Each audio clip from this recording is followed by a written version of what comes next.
કરવા જઈ રહ્યા છીએ તે એક સત્ય ઘટના પર આધારિત છે. જે ભારતના પહેલા મહિલા ડોક્ટર હતા. તેમનું નામ ડોક્ટર આનંદીબાઈ જોશી હતું.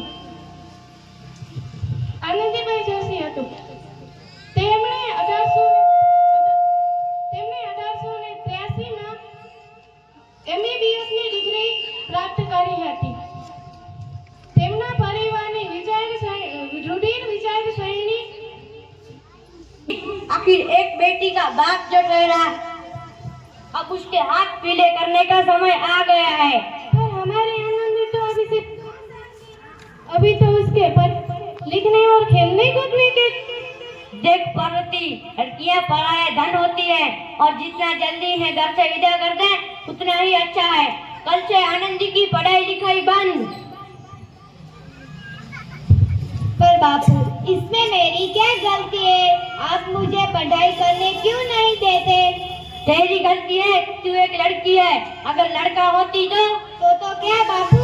लड़का होती तो क्या? ए लड़की, ज्यादा जुबान ना चला वरना जुबान खींचकर अलग से बाहर निकाल दूंगा। पर बापू, मैं पढ़ लिख कर कुछ बनना चाहती हूँ। आप मेरी पढ़ाई ना रोको बापू। तुझे पढ़ना है तो पढ़, लेकिन सारी उम्र अपने बाप की छाती पर यूं बोझ बनकर ना बैठ। पर बापू, अभी तो मेरी उम्र पढ़ाई लिखाई की है। पढ़ लिख कर मैं डॉक्टर बनना चाहती हूँ। पढ़ाई पढ़ाई पढ़ाई, आज तो तुम्हारी किताबों का काम तमाम करके ही छोड़ूंगा। ये ले। नहीं, मत फाड़ो बापू। हट छोरी। बापू, ये तुमने क्या किया? तुमने मेरी किताबों को नहीं फाड़ा, मेरी किस्मत फाड़ी, मेरी किस्मत। ये कॉपी किताबें सिर्फ छोरों के हाथ में अच्छी लगती हैं, लड़कियों के हाथ में तो सिर्फ मेहंदी अच्छी लगती है, मेहंदी। लड़की हूँ तो क्या हुआ? लड़का और लड़की तो हमारे दोनों आँखों के समान होते हैं। चुप कर आनंदी, और ये एहसान मान कि तू अब तक जिंदा है, वरना बचपन में गला दबाकर मार दिया होता तो ये बक बक नहीं सुननी पड़ती आज। पर बापू, मुझे चूल्हा लगाना अच्छा ना लगे। देख छोरी, जितना जल्दी हो तू चूल्हा जलाना सीख ले, और तुम्हारा बेटा तो होकर रहेगा, वो भी कल के कल। अपना पूरा जीवन है तुम्हारी ये कहानी, आंचल में है दूध और आंखों में है पानी।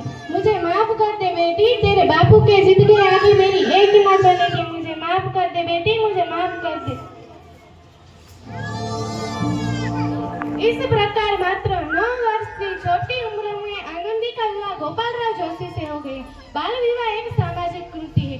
इस कुप्रथा का शिकार होना पड़ा आनंदी को। 5 साल बाद आनंदी 14 साल की हो गई है। अभी उसके घर पर एक बालक ने जन्म लिया है।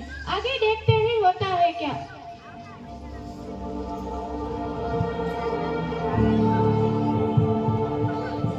देखिए ना, इसे क्या हो गया है, आंखें भी नहीं खोल रहा। ओह, इसका तो माथा अंडा की तरह तप रहा है, इसको तो बहुत है। अरे आप भी ना कुछ भी बोलते हैं। माधव, जल्दी से वेद जी को बुला के लाओ।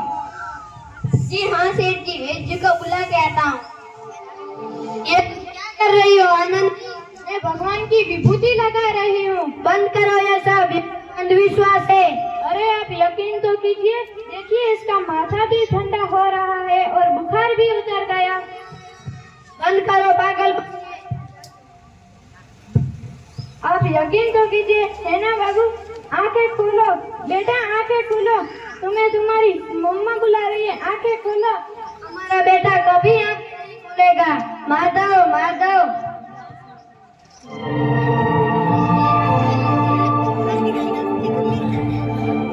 भगवान ने मुझसे मेरा बेटा छीन लिया।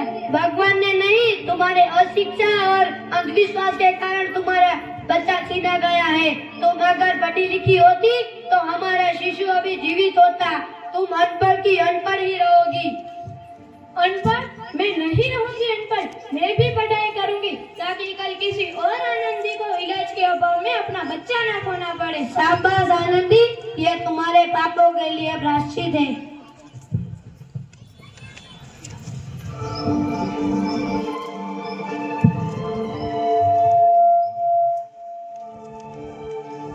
ये लो 12वीं का परिणाम, तुमने 12वीं में प्रथम स्थान अर्जित किया है।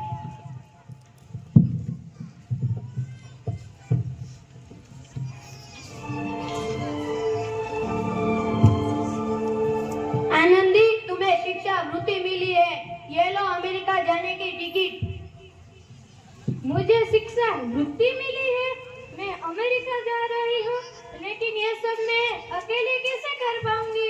आनंदी, अपने आप को इतना कमजोर क्यों समझ रही हो? फिर इतने पढ़ने लिखने का क्या फायदा? तुम अभी भी गवार की गवार। गवार? मैं नहीं हूँ गवार।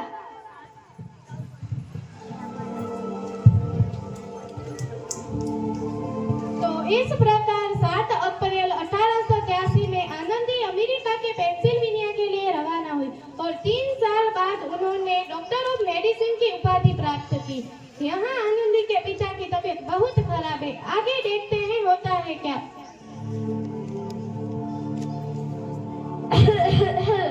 लगता है अब मेरे जाने का वक्त आ गया है। ऐसा मत बोलो, शहर की सिटी हॉस्पिटल में अमेरिका से कोई बड़ा डॉक्टर आया है, एक बार वहाँ चलकर दिखा देते। हाँ, सही बोला भैया, कम से कम दिल को तो तसल्ली मिलेगी। हाँ हाँ, जल्दी चलो।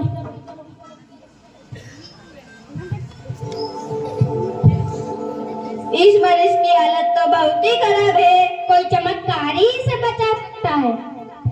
ऐसा मत बोलो साहब, डॉक्टर मैम जल्दी आ जाएंगी।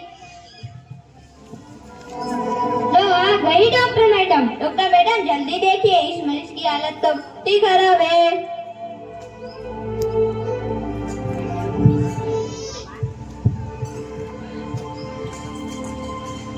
अब बिल्कुल मौत के मुंह से बचे हैं हमारे डॉक्टर मैडम ने। डॉक्टर साहब ने मुझे बचा लिया, मुझे मिलना है उनसे। डॉक्टर साहब ने डॉक्टर मैडम बोलो, डॉक्टर मैडम, उन्होंने ही तुम्हें जीवन दान दिया है। लो आ गए डॉक्टर, मिलो उनसे। डॉक्टर मैडम, आपका बहुत बहुत धन्यवाद, आपने मेरी जान बचाई। मैं इस चीज के बदले में गरीब भला आपको क्या दे सकता हूँ? वचन वचन चाहिए मुझे। आज से आप ये कभी भी ना कहोगे एक लड़कियां कुछ भी ना कर सकती। वचन? ये कैसा वचन? अरे श्यामलाल, तुमने पहचाना नहीं? तुम्हारी बेटी आनंदी। आनंदी? मेरी बेटी आनंदी? डॉक्टर, मुझे माफ कर दे बेटी, मुझे माफ कर दे, मैं तेरा गुनहगार हूँ, मुझे माफ कर दे। हाँ, वही आनंदी जिसके लिए तुमने बचपन में। मुझे माफ कर दे मेरी बच्ची, मुझे माफ कर दे, मैं तेरा अपराधी हूँ, मुझे माफ कर दे। नहीं नहीं, मैंने तो तेरा एहसान चुकाया, याद था ना जो तूने मुझ पे बचपन में किया था। तुमने सुना, मुझे जीते जी मार डाला था। अब किसको मारेगा? मुझे माफ कर दे मेरी बच्ची, मुझे माफ कर दे। ये बाकी किताबें तो सिर्फ लड़कों के हाथ में अच्छी लगती है, लड़कियों के हाथ में तो सिर्फ मेहंदी, एक का पढ़ना और दूसरे का ना पढ़ना। ये सामाजिक अंधकार है बाबू, सामाजिक अंधकार। उपकार मानता हूँ मैं तुझ जैसी बेटी का, जिसने सारी उम्र कुछ ना मांगा, मांगा तो सिर्फ बराबरी का दर्जा। वरना सच तो यह है कि मैं तेरी माफी के लायक भी ना हूँ, मैं तेरी माफी के लायक भी ना हूँ। आनंदी, अपने बापू को माफ कर दो। सुबह का बुलाया जिस बात तो वापस घर लौटने उसे भूल। आनंदी, माफ कर दो बापू।